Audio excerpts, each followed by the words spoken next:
The Will You Grow Show goes live Sundays 9 to 10 a.m. Eastern. To receive notifications, click the subscribe button beneath this video, or visit YouTube's Will You Grow channel to see more shows and videos.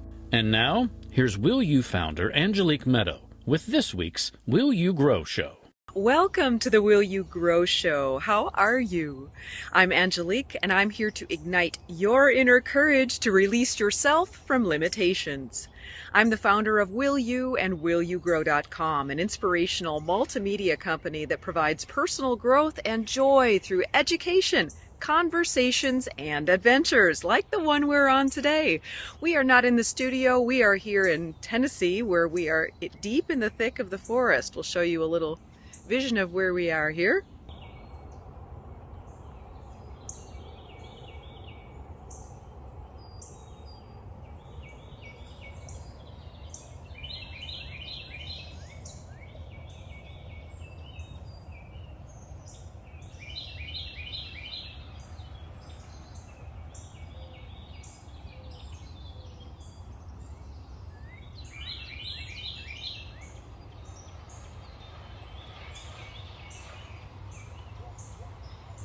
And that's the most beautiful elder tree here on the property, right there, who has laid to rest within the last couple of years. But she graces us with her presence still. Well, today's topic is Personal Growth Through Nature, Part 2. And the reason we've got a Part 2 to this is last week we talked about personal growth through nature and learning how to observe. We talked about how to observe our outer nature, things that we see and the outer landscape, the different sights, sounds, smells, tastes, and touch senses that we take in, as well as what's kind of underlying under the surface. So we can see a tree back here. And we can notice that, it's got to have a system that makes it stand up. So even though we aren't digging underneath to find out what it is, we understand trees well enough to know that they have a root system and that there are microbiomes and there are creatures that help to provide it with everything that it needs in order for it to have the nutrients and nourishment with the soil in order to grow and bloom and survive to the beautiful tree that it is today. Well, then after we observed outer nature, we turned it back to ourself. We turned it back to ourselves to notice our landscape, the trees, how all of the land of this personal body is shaped, and then going a little deeper to recognize that there are things within inside of us that are helping to support to make this what it is that we see on the outside. So just by observation, it helps us to grow personally. Well, we've had discussions with people, clients and such since then, who've said, well, tell us a little bit more about the process of personal growth within this one. How do we do that? How do we observe ourselves in a way that we can learn and grow? So in learning to grow personally, people often go the hard route.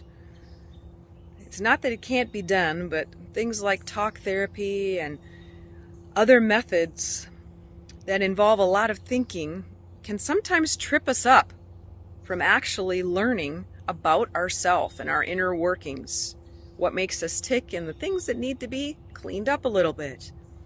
So the reason we're talking with you about personal growth through nature is because, at least from my perspective, I've found that this is the most beautiful, kind, thoughtful, sensitive, and easy way to learn about personal growth. Any of us have opportunities to learn personally. We can either take things at the surface and say, oh, all the problems exist outside of me. If so-and-so was a little different, I wouldn't feel this way. Or we can take responsibility for our own feelings and say, okay, I feel uncomfortable. What am I going to do about it? To learn to take care of this one. That's what personal growth is all about. It's learning to know ourselves and love ourselves in such a way that we can care for ourselves and create the most beautiful habitat here, that the nature here, within and without, is in its optimal form. So how can we do that? Let's give some examples of how we can learn personal growth through nature. So I'll give you an example of something I observed in myself this week. I'll give the example as to how many people, including my clients, would look at a situation and not be able to grow personally versus the way we can look at it and grow personally. So when we walk through life, we have different situations each day that might rub us the wrong way, so to speak. Now, giving the situation the credit for rubbing us the wrong way is displacing the true responsibility for what's happening within us. It's really us who's in charge of what's happening here. Even if it's out of our conscious control, it's still happening from here. So how we can learn a little bit more about this one, is by observation. We talked about this last week. Observing is the key to be able to learn personal growth. But how do we learn? By observing our own nature. So let's say something rubs us the wrong way. I'll use an example from my own life. I went into Home Depot to have a blind cut because one of the blinds in my windows broke. Well, when I did, there were a couple things that happened. I didn't mind the fact that there were a couple times that I had to ask someone to help me, or that I needed to wait. I noticed it, but I didn't mind. It didn't bother me. It didn't, quote unquote, rub me the wrong way. I had no adverse reaction in here over the wait. Now, some people do. Some people might blame customer service. Some people might blame the employee for not coming to help more quickly. So I didn't have any of those reactions. So I knew there wasn't something in me that needed work on, because I don't wish to feel impatient. I don't wish to feel challenged or irritated or angry. So I have managed this one in such a way through my own observations to make sure that didn't happen. However, there was an opportunity after the man came to help me where I was on my phone on hold, and it was an important call. So I let him know that I was on hold and I was going to need to stay on the phone while he cut the blind. It was clear where he needed to cut it. He did cut it, and he cut it well. And afterwards, when I'm still on hold, he made comments about suggesting that I might have been hitting on him. Now, I realize that how other people react really has almost nothing or nothing to do with me. So when he made these comments that seemed as though I was hitting on him, I recognized from the different theories of projection and other psychological theories that when someone is feeling a way that they don't appreciate or like about themselves, or that makes them uncomfortable, they'll often project those feelings onto someone else. So in that situation, I could recognize and understand that this was where he was coming from, and at an unconscious level, he didn't know how to deal with it, that he felt these attractions, and he wanted to talk to me, and I wasn't interested, and I was on the phone. So he blew that back at me. Now, it's one thing to recognize this and be able to observe the situation for me. I observed physically that he showed signs of being attracted.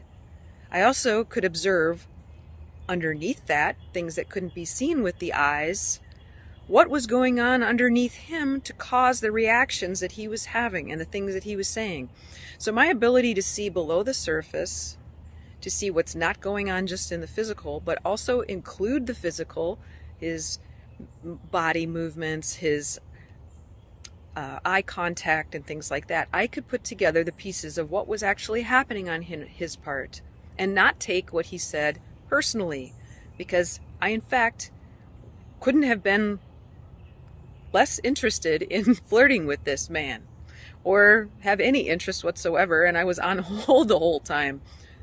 So it's not like I was paying any extra attention to him.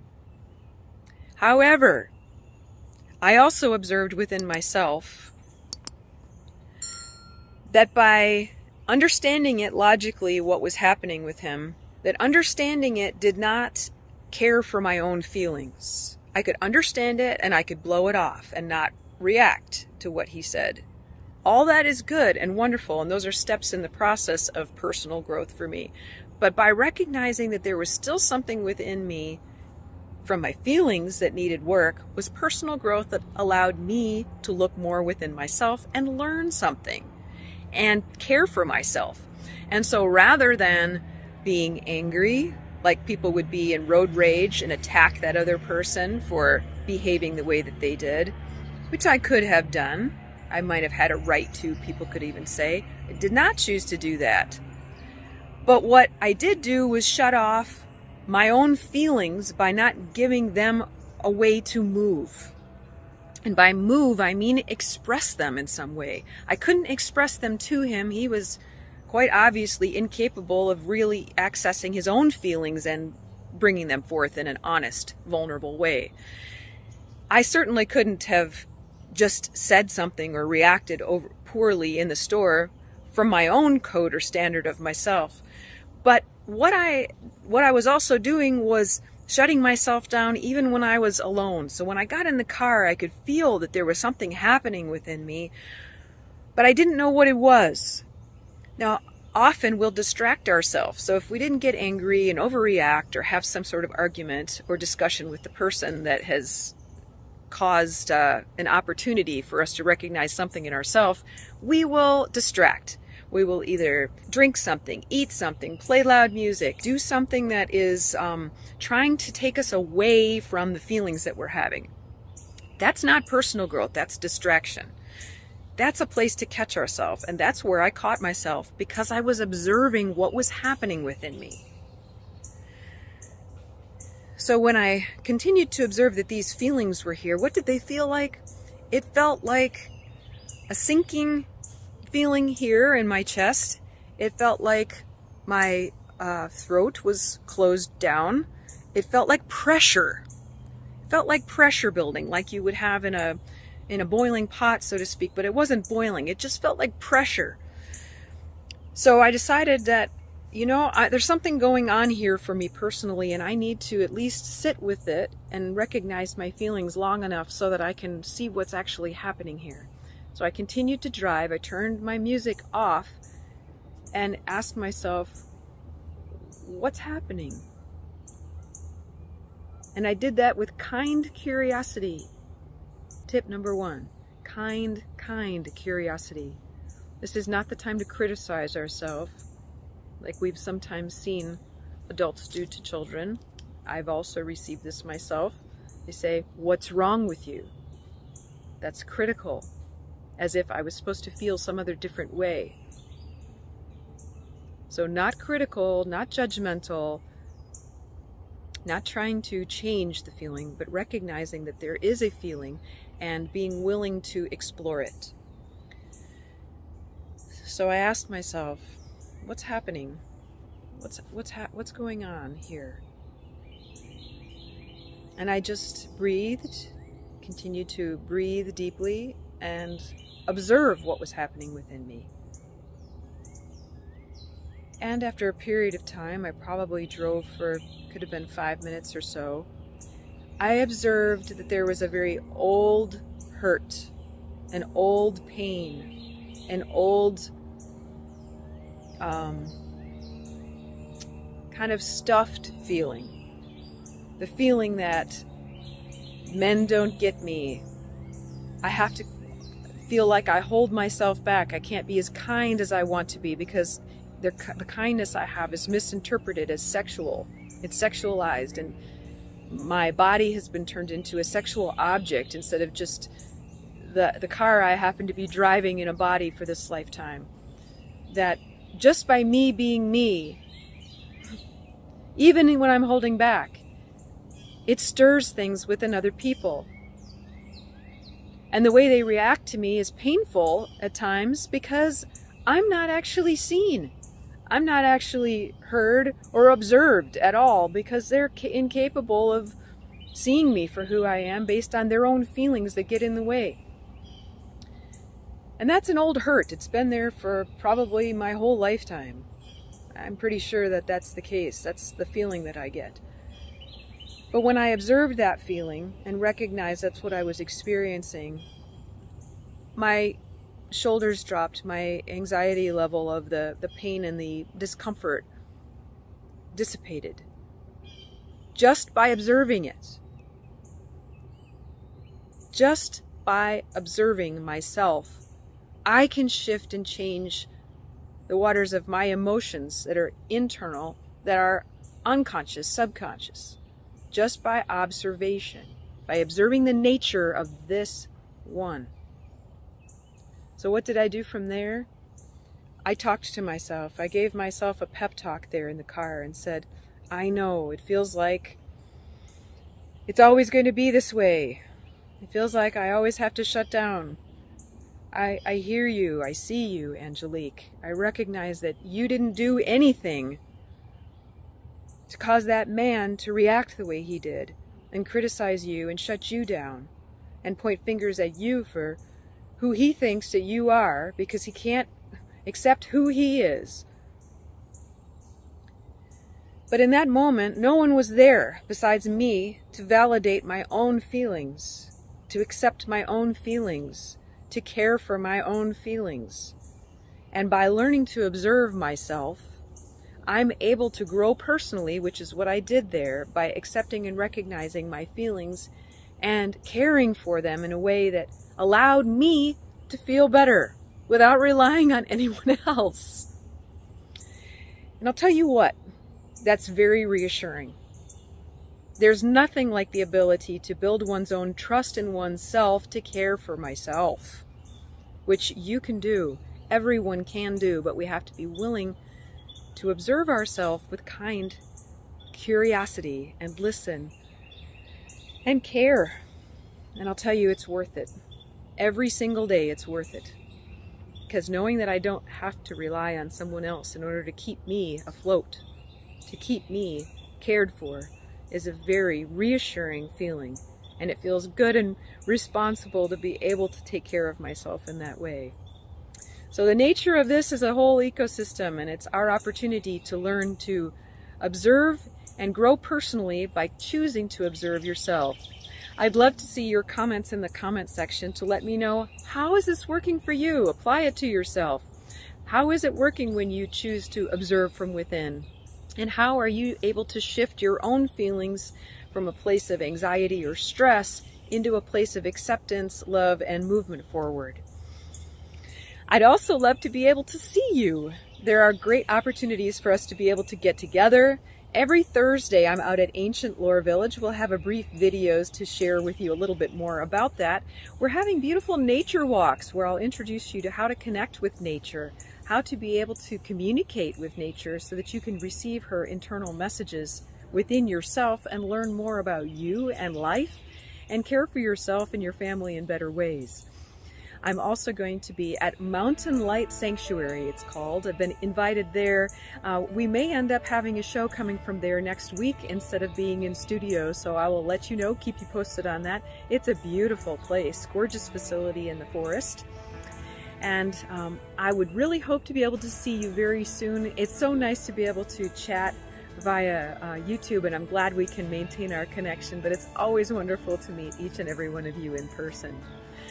So until I see you and until we talk again next Sunday, take excellent care of your very fine self. And I send you off always with love from Angelique.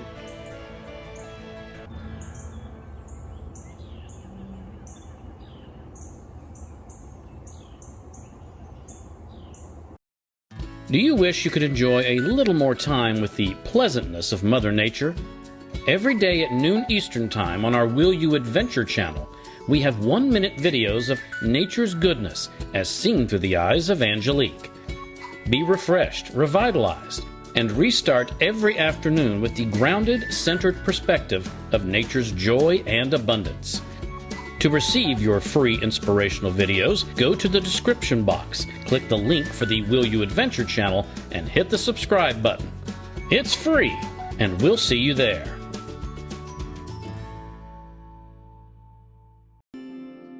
Join author, advisor, and influencer Angelique Medow for the Will You Love Nature Tour every Thursday in June, July, and August at Knoxville, Tennessee's luxury resort, event venue, and nature center, Ancient Lore Village.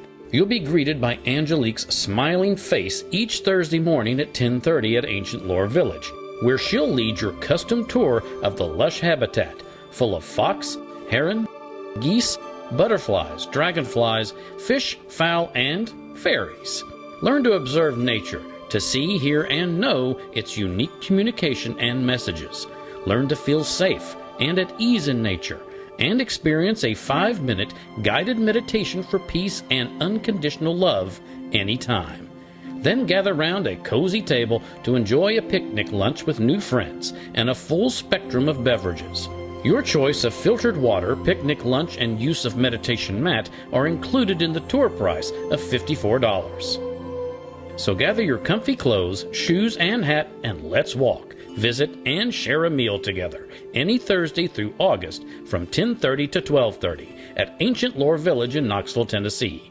Connect your heart and mind to the treasures within yourself, nature, and life today and always. For tickets and tour details, click the link in the description box, and we'll see you there.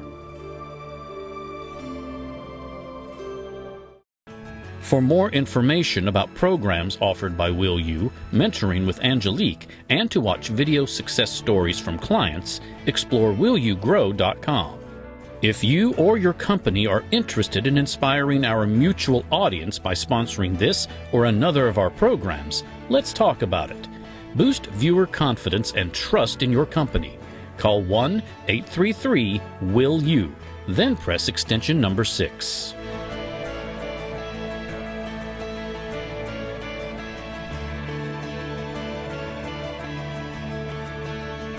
Make sure to click the subscribe button to get reminders before upcoming shows.